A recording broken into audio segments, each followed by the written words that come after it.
కేయూబీసీ professor రమేష్కు high court నోటీసులు. Standing council ద్వారా వివరణ ఇవ్వాలని నోటీసులు. 16 మంది అడ్జెంట్ ఫ్యాకల్టీలకు కూడా హైకోర్టు నోటీసులు. ఫేక్ ప్రాజెక్టుల రూపకల్పనలో అడ్జెంట్ ఫ్యాకల్టీ పాత్ర ఎంత చూడండి, ఎంత ఘోరంగా ఉందో. హైకోర్టు కూడా దీని మీద ఎంత సీరియస్ తీసుకున్నది, ఏ విధంగా తీసుకున్నారు, ఎంత కోసం తీసుకున్నారు, ఏ విధంగా హైకోర్టు నోటీసులు ఇచ్చింది అనేటువంటి ప్రధాన వార్త కూడా. Kakatiya university VC professor Thatikonda Ramesh 16 మంది అడ్వెంట్ ఫ్యాకల్టీకి హైకోర్టు జారీ చేసిన నోటీసులు నిన్న రాత్రి వెలువడ్డాయి. వివరాలకు వెళ్తే కాకతీయ యూనివర్సిటీ రిజిస్ట్రార్ మరియు వైస్ ఛాన్సలర్ ప్రొఫెసర్ తాటికొండ రమేష్లను కలిపి 16 మంది అడ్వెంట్ ఫ్యాకల్టీలకు 2023 ఫిబ్రవరిలో అక్రమంగా నియమించి యూజీసీ రాష్ట్ర ప్రభుత్వం 2014, 21, 23 ఉత్తర్వులను మరియు యూనివర్సిటీ చట్టంలోని సెక్షన్ 49లను ఉల్లంఘించాలని ఒక ప్రైవేట్ వ్యక్తి హైకోర్టులో కేసు వేసిన విషయం తెలిసిందే. ఈ నెల 15వ తేదీ వాదనలు విన్న high court KUBC vice chancellor professor Tatikonda రమేష్తో పాటు మిగిలిన 16 మంది అడ్వెంట్ ఫ్యాకల్టీకి నోటీసులు జారీ చేయాలని హైకోర్టు న్యాయవాది జస్టిస్ సూర్యపల్లి నందా నిర్ణయించారు. నిన్న సాయంత్రం వీటికి సంబంధించిన నోటీసులు వెలువడ్డాయి. ఎవరికి అక్రమ పద్ధతిలో వెలువడ్డటువంటి నోటీసులకు ఏ విధంగా అయితే చేసిళ్ళు, ఎందుకోసం నోటీసులు ఇచ్చేసిళ్ళు, ఏ విధంగా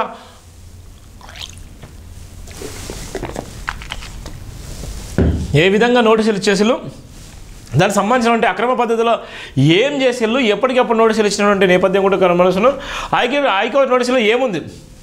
అడ్జెంట్ ఫ్యాకల్టీ నియామకాలకు సంబంధించిన యూజీసీ నిబంధనలు సెక్షన్ 4.2కు విరుద్ధంగా, అదేవిధంగా 2014, 2021, 2023లో రాష్ట్ర ప్రభుత్వం ప్రిన్సిపల్ సెక్రటరీ ఉన్నత విద్యాశాఖ జారీ చేసిన ఉత్తర్వుల విరుద్ధంగా మరియు తెలంగాణ రాష్ట్ర యూనివర్సిటీ చట్టం 1991లోని సెక్షన్ 49లకు విరుద్ధంగా కేయూబీసీ రిజిస్ట్రార్లకు న్యాక్ పేరు మీద 16 మంది అడ్జెంట్ ఫ్యాకల్టీకి అక్రమంగా నియమించి వారికి నెలకు 8 లక్షల రూపాయలు ప్రభుత్వ ధనాన్ని వృధా చేస్తున్నారని అధికార దుర్వినియోగానికి పాల్పడుతున్న వీరి వద్ద నుండి వృధా అయిన ధనాన్ని తిరిగి ప్రభుత్వానికి వచ్చే విధంగా కోర్టు ఉత్తర్వులు ఇవ్వాలని అఫిడవిట్లో ఫిర్యాదుదారులు పేర్కొన్నందుకు ఈ చర్యలు ఎందుకు తీసుకోకూడదో ఈ నెల 23వ తేదీ వరకు స్టాండింగ్ కౌన్సిల్ ద్వారా చెప్పాలని వీసీ ప్రొఫెసర్ తాటికొండ రమేష్తో పాటు మిగిలిన 16 మందికి కూడా జస్టిస్ సూర్యపల్లి నందా నోటీసులు జారీ చేశారు. అప్పట్లో రిజిస్టర్గా ఉన్న ప్రొఫెసర్ టి శ్రీనివాసరావుకు గతంలో హైకోర్టు నోటీసులు జారీ చేయగా registrar professor Srinivasarao 12 December 2023 high court counter సమర్పించిన విషయం తెలిసిందే. ఏ విధంగా చేసిళ్ళు? అక్రమ పద్ధతిలో డబ్బులు దండుకొని ఇష్టానుసారంగా వాడుకున్నటువంటి నేపథ్యంలో ఇక్కడ ఉన్నటువంటి అడ్వకేట్ గారు ఆ అడ్వకేట్ వాళ్ళకు నోటీసులు పంపించిన నేపథ్యం ఉంది. ఆ నోటీసుల నేపథ్యం వెనక ఉన్నటువంటి యూజీసీ ఏ విధంగా అక్రమంగా వాడుకున్నారు, న్యాక్ని ఏ విధంగా న్యాక్ పేరుతో ఏ విధంగా డబ్బులు దండుకున్నారు, ఆ డబ్బులు దండుకొని ఇవాళ ప్రభుత్వ సొమ్ముకు ఎంత గండి కొడుతున్నారు, ఇవాళ ప్రభుత్వ సొమ్మును తిరిగి చెల్లించుకోవాలి, వాళ్ళు ఏ విధంగా అయితే ఖర్చు చేసిల్లో దానికి సంబంధించిన అమౌంట్ను కూడా రికవర్ చేయాలని కూడా ఆయన పేర్కొన్న నేపథ్యం ఉంటుంది. యూజీసీ నిబంధనల ఉల్లంఘన ఎలా? మొదటి డిపార్ట్మెంటు స్థాయిలో చర్చ జరిగిన తర్వాత దరఖాస్తు ఫారాలను ఆయా విభాగాల్లో సమర్పించాలంటే దరఖాస్తుల కళాశాల సంబంధిత విభాగాధిపతి రిజిస్టర్కు ఫార్వర్డ్ చేయాలి. ఆ తర్వాత దరఖాస్తు చేసుకున్న అభ్యర్థులు సెలక్షన్ కమిటీ ద్వారా ఎన్నిక కాబడాలి. చైర్మన్గా యూనివర్సిటీ అధిపతి లేదా అతను నామినేట్ చేయబడిన వారు సంబంధిత విభాగాధిపతి సంబంధించిన ఫ్యాకల్టీ డీన్ యూనివర్సిటీ అధిపతితో నామినేట్ చేయబడిన ఒక వేరే యూనివర్సిటీ నిపుణుడు మరియు కన్వీనర్గా రిజిస్ట్రార్లు సెలక్షన్ కమిటీలో ఉండాలని యూజీసీ నిబంధనల సెక్షన్ 4.2 చెప్తున్నాయి. కానీ ప్రస్తుత కాకతీయ యూనివర్సిటీలో నియమితులైన 12 మంది అనుబంధ అధ్యాపకులు దరఖాస్తులకు విభాగాధిపతి ఫార్వర్డ్ చేయలేదని, వీరు నియమించడానికి ఎటువంటి సెలక్షన్ కమిటీ కూడా వెళ్ళని పూర్తిగా ఈ 12 అనుబంధ అధ్యాపకుల నియామకంలో నిబంధనల యొక్క విరుద్ధంగా వ్యవహరించిన నేపథ్యం కూడా ఉందని ఇక్కడ స్పష్టంగా అర్థమయ్యే నేపథ్యం ఉంది. న్యాక్ పేరుతో అడ్జెంట్ ఫ్యాకల్టీల నియామకం, ఫేక్ ప్రాజెక్టుల రూపకల్పన కోరిక అడ్జెంట్ ఫ్యాకల్టీ నియామకాలు ఏ అయితే చేసిందో ప్రొఫెసర్ కాని వారు అడ్జెంట్ ఫ్యాకల్టీగా నియమించబడ్డారు.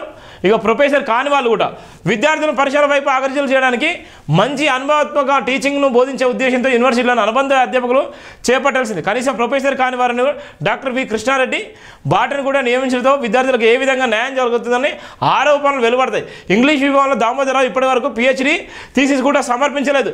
పిహెచ్డి లేకుండా అసోసియేట్ ప్రొఫెసర్గా పనిచేసి పదవి విరమణ పొంది మళ్ళీ ఇప్పుడు అనుబంధ అధ్యాపకుడుగా నియామకం కూడా ఆశ్చర్యం కలిగిస్తుందని, పిహెచ్డి లేకుండానే మరి విద్యార్థులకు పరిశోధన కేసు ఏ విధంగా ఉపయోగపడతారని ప్రశ్నకు సమాధానం లేకపోవడం గమనార్హం అని పిటిషనర్ తరపు న్యాయవాది కోర్టుల కౌంటర్ దాఖలు చేసిన నేపథ్యం. అంటే చూడు ఎంత అక్రమ పద్ధతిలో ఏ విధంగా చేసేవాడు.